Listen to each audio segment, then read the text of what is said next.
Good morning, everybody. It's your boy D Max. So let's go ahead and talk about this thing because we've talked for a long time about we got to fight as a people. We have to fight. We have to do this. We have to stand up and fight against the tyranny.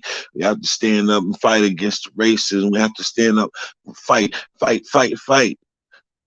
But most people don't even know who to fight. And that's our big problem. We got people out here who are fighting against the wrong person, looking at them like an enemy when that person ain't even an enemy. And we've been telling this to our black community for the longest. So we have to show these kids who to fight. We have to show these kids who the enemy is. Because apparently they don't know who the enemy is. They can't identify the enemy. They see each other as enemies because they've been shown all of their life that they are a threat. So when you have black children always being shown themselves as a threat and always being shown as something bad and something evil, then they adapt to that stereotype of them. Then what do you expect? They see each other as the enemy. It's easy for a black man to shoot another black man because he don't see a brother. He don't see somebody that love him. He see an enemy. He see everything that he's been taught to hate all his whole life in another black man, and that's why it's so easy for him to kill him. And so the first thing that we have to do is get our people to see who the real enemy is. They said one of the greatest tricks of the devil was to convince the world that he don't exist. That was on what was my movie? Usual Suspect. And that's very true. You have kids around here who don't know who the enemy is. They keep looking at the dudes that they grew up right beside, the dudes that they played little league football with, the dudes that they probably grew up taking baths together with because they mamas were so best friends. And they looking at them as an enemy. That's not your enemy, brother. Your enemy, you don't even see him out and about. You're not going to see your true enemy because your true enemy is somewhere working hard, overtime, making moves so that he can keep you in a state of darkness. And that's why you got to keep your third eye open because while you're sitting around looking at the wrong person, looking at the man who looked just like you and the woman who looked just like you, that is not your enemy. The enemy is somewhere working overtime, looking at you, laughing at you because you falling right into every single trap they throw at you.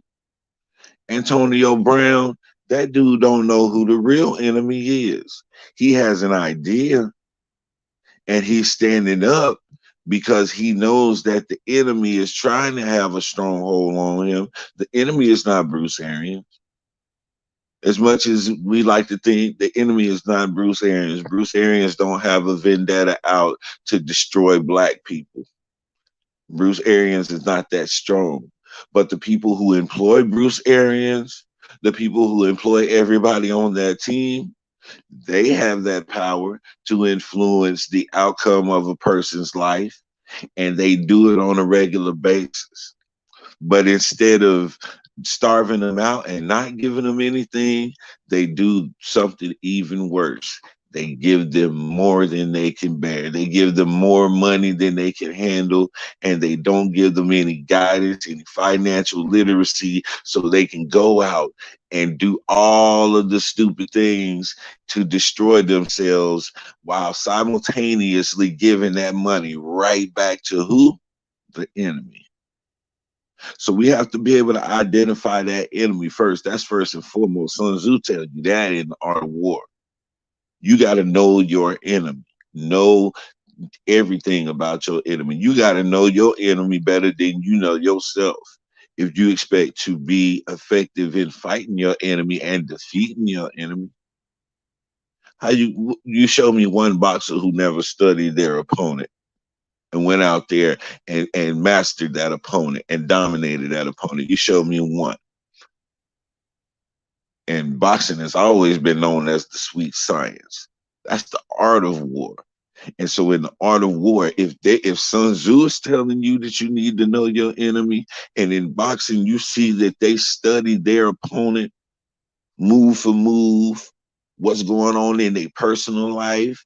They study ticks, flinches, inadequacies. They study all of these things about this person. They really get into that person's psyche. They get into that person's life so that they can have an understanding of what this person is going to do or how they're going to react whenever I start my attack, when I start my offensive. Maybe that's why so many people are so distracted, because nobody is on the offensive against that enemy. Everybody is constantly on the defensive with this enemy that we have. You're never throwing no blows and getting any shots in. You're always blocking shots, and you always hiding and ducking and cowering, and you're not in an offensive posture against your enemy, because you don't have any confidence that you'll be able to beat them, because you don't even know who your enemy is half the time. Who is our enemy? That's a great question. Anybody who has a desire to uplift themselves over any person and is willing to do anything to make that happen is an enemy, man. I mean, I hate to say it like that, but that's the real honest truth about it, because they're not concerned about you. They're not concerned about your family, not concerned about anything but themselves and their agenda. As long as their agenda is met, as long as their goals are met, they could care less about you or anything that has to do with you. That is not a person that is in my corner. That is not a person that's looking out for my well-being or anything of that nature. And they're not obligated to. But at the same time, they're not obligated to do anything towards me to slow down my progression or anything to break me down. They can just mind their business and go on. So whenever they start to put in an intentional effort to destroy me, or put in any intentional effort to slow down my efforts in gaining my goal and my achievements, then that's an enemy right there, because you mean me no good. You don't mean any good to come to me. So now I have to see you, and now I have to let you understand that you're dealing with somebody who is not going to fall to whatever issue you have. You're not going to project your inadequacies onto me because I have something that you may not have. That's not how we gonna rock. And so now you are, in all rights and intents, in my eyes, an enemy, and I'm going to act that way towards you. I'm going to have that energy towards you. We're not going to fake. We're not going to play and have kumbaya moments. No, if you have been established as my enemy, it's on sight. And that don't mean that I'm going to fight you on sight, but anytime you see me and anytime I see you, you know to stay out of my distance. Stay out of my distance. Stay out of my personal space, because we are not going to play that game like we like each other, not even in public and not for anybody else. I was speaking with some friends, man. Shout out to Write the Truth, man. He's always over there dropping some knowledge. Shout out to all the brothers that come on that panel, Uncle Fern, and all the brothers that was there last night. It was a good talk. Um, you know, we have people on these platforms in this YouTube world who they see every single person as an enemy. They see every other YouTube content provider as an enemy.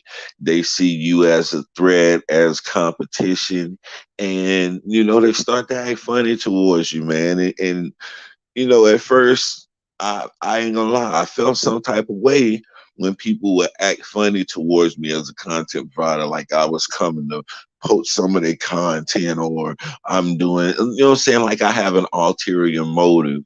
And this is something that I've dealt with all my life. Being the type of person that I am, nobody thinks that anybody is just genuinely kind, and nobody just genuinely wants to help somebody out without getting anything in return. So I'm always questioned. My motives are always questioned by people who don't know me, man. So I'm used to that. But at the same time, you know, that's your hang up. I'm going to continue to be the person that I am. I'm going to continue to be a helping person. And if you suspect, if you think something going on, you think I have an ulterior motive, stick around long enough and you'll find out that I don't. You'll find out that this stuff means nothing to me other than a means to be able to help other people. That's all this stuff means to me. I don't care about views. I don't care. I've already said this a million times before. I don't have to keep repeating it because it becomes redundant. But if you know me, you know my spirit, and you know I ain't even about that. So, anybody on in the YouTube world that will see me as an enemy, you have a real, real problem. You really do, because I'm nobody's enemy unless they mean me harm or anybody in my circle harm. But if you're just a YouTuber out here trying to get it, man, first of all, I'm not your competition because, like I said before, I'm not even monetized. I don't even care to be monetized, and I don't care for uh, um all of the stuff that comes with it. I don't want to be a celebrity. I don't none of that. That's not my purpose here. I move smooth out of the way of those dudes who are on here trying to become celebrities. Have at it. And whatever I can do to help you get to your celebrity status, bro, I'll push you there if you got the right message. I have absolutely no problem in supporting you if you got the right message. But if your message and your heart ain't right, then I can't rock with that. And I will let you know that. The one of my brother, what's happening? What's happening, Reverend Tony, man? And I appreciate you for tuning in because there's a lot of people out here who don't even know who the enemy is. They turning their gun towards the wrong person. They turning their anger and their energy towards the wrong people. And we have to, that's one of the main things that we have to fix as a people before we can move anywhere. Identifying who the enemy is. And everybody look at the enemy, everybody look at the devil. Well, guess what? A lot of times it don't be the devil, it be that human flesh, it be that human carnal mind that is out there making enemies. That is the true enemy to the people, and that is the true enemy to the growth. That is the true enemy to love. Somebody who can't even think with the right type of mindset or the right type of heart because maybe they've been damaged a lot. There's so many people out here hurt people hurt people. We know that. And so when we dealing with a person like that, you got to understand that that person don't have no love in them to be able to give you. And so you have to first show this person what love is, and maybe they can latch on to that because person can't give you what they ain't got. And so you say, you in the same boat. You don't want the glorification to be on. That's it, bro. And some people find that so hard to understand, man. I don't know if they just can't see past their own mindset and they can't see anybody else out here really having a heart for the people. Maybe that's their problem. But once again, bro, that's their problem. That's on them. That is absolutely 100% on them. Yeah, we have to war against those mindsets because, you know, understanding their mindset, and that's why I say you have to understand your enemy because you'll understand a lot of the reason why a person do something if you understand them. That's like I'll say the X-Men, for example. Magneto wasn't really a bad dude. His actions wasn't all the way right, but that dude, the intent of his heart was for his people. He really wanted his people to come up. He really wanted his people to be accepted, and he wanted, most importantly, his people to be left alone. And humans wouldn't do that. That's why I'm so glad that my man made X-Men the way that he did, because come to find out that the X-Men was a representation of black people. And you know what I'm saying, that Magneto was Malcolm X and Dr. Xavier was Martin Luther King. And so the concept behind that, man, was just so awesome because, man, Magneto, he wasn't no bad man. I mean, yeah, he led the opposing force, but he wanted his people to be treated like humans. Does that sound familiar? So sometimes we look at people as an enemy until we understand what their story is, and we see what their story is, and we see where they're coming from. And then we can respect that person's views and their actions and not even see them as an enemy. There's some people out there in opposition to me that are supposed to be friends. They call themselves my friends on a regular basis, but they're constantly in opposition to what I'm trying to do in my life. So how do I handle them? Do I handle them as a friend or do I handle them as an enemy?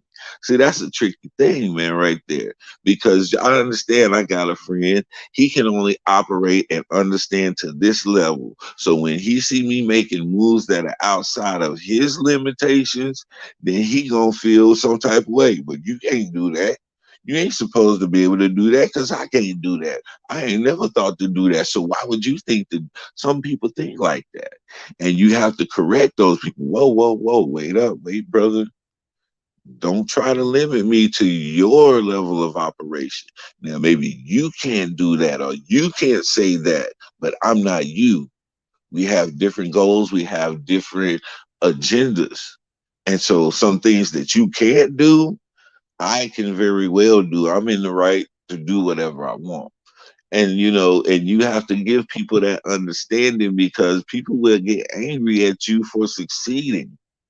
People will get angry at you for going on to become a success, man. And that's, I never understood that. How can somebody be angry when they see you doing good? Well, that goes back to what I said before. Hurt people hurt people. Nobody wants to feel inadequate. And when they see somebody close to them doing what they thought in their head could never be done or wasn't obtainable, then they start to feel some type of way, especially if they don't ever move towards that mark themselves and they still stay in the same spot and stay stagnant. That person will really quickly become your enemy. You said, I'm not trying to make money on YouTube. I will not sell out for ad revenue. It's not in me to ask for money without providing a service. Absolutely, man. And that's the way I see it too. This is free for me to do. I'm not seeking no money off of it. I'm not dumping a whole lot of money into it, buying a set, and that's cool for everybody who wants to do that first and foremost, but that's just not for me. Like I said, I'm not here to try to build a industry or try to build up some type of um, wealth on YouTube. I'm trying to store up some spiritual wealth. I'm trying to store up some knowledge and some wisdom, which I get on a regular basis from my brothers, the circle that I deal with on YouTube, the brothers and sisters that I deal with. It's so beneficiary because I learned from you guys. I learned from Reverend Tony. I learned from Dr. Walls. I learned from Phonics. I learned from Truth Lady. I learned from everybody who come in, man, and are willing to impart in me, man. And I am a real receptive dude to truth and honest communication. So, my enemies are few and far between, but they still out there, and I still recognize you. Don't ever think I'm sleeping on my enemy. I see you before you see me. I'm up at the crack of dawn just like the enemy is, ready to get it popping. I'm going to start the day with some words of knowledge. That's why I do my show in the mornings. So a lot of us, we just getting up and we just getting our day started around about 7 o'clock. And so I want to plant a seed in your mind that's going to push you towards winning for the day. I want you to have a mindset to win for the day. And some of us already wake up motivated with that mindset, but some of us don't. Some of us need that little kickstart, man. And that's just all I want to do, man. That's what gratifies me. That's what makes me feel complete. That's what my purpose on this earth is. Not everybody has this great, grandiose, out in front of everybody purpose. My purpose is just to come up to you. Hey, bro, you can make it, man. You're a strong ass dude. I've been seeing that, bro. You can make it. And when you do, I'm going to be right there to say, that's my dude. That's my purpose right there, is to build people up, man. And if I have to, I'll tear you down to rebuild you back up, man. That's my purpose. I found my purpose. a long time ago when I've been operating in my purpose and it feels good. I feel complete. I feel like I'm really doing something meaningful that's far past going giving some money. Donating my time, man, donating my mind, donating my heart to the people is far more valuable than any dollar amount that I can give to them. And so my enemy out here, what can he really do to a man like me? See, that's the issue. What can you do to a man who is not a slave to all of the traps that we put out there? What can you do to a man who we cannot use those vices against? It's hard to fight an enemy like that. And they know that. And so I just keep it on that level, man. I keep it copacetic with my people, man. I love y'all so much, but know your enemy, man. Know your enemy from as well as you know anybody else. That way you know how to move. That way, if you and that enemy is in the same environment, you know how to move to keep your anxiety and keep your stress down. You know how to move to keep that enemy from getting under your skin and pushing you to somewhere that could probably get you in some hot water. You know how the enemy does. He catches us when we off guard. The enemy knows what we like, and they try to set us up at every turn. So know who your enemy is. Your enemy is not that black man walking down the street in the same neighborhood as you, going through the same thing as you, looking like you, and probably related to you somewhere down the line. That's not your enemy. Your enemy is somebody who's either able to somebody who's basically on your level. So who's on your level? I say it like this: you can't be an enemy to me if you're not a threat to me.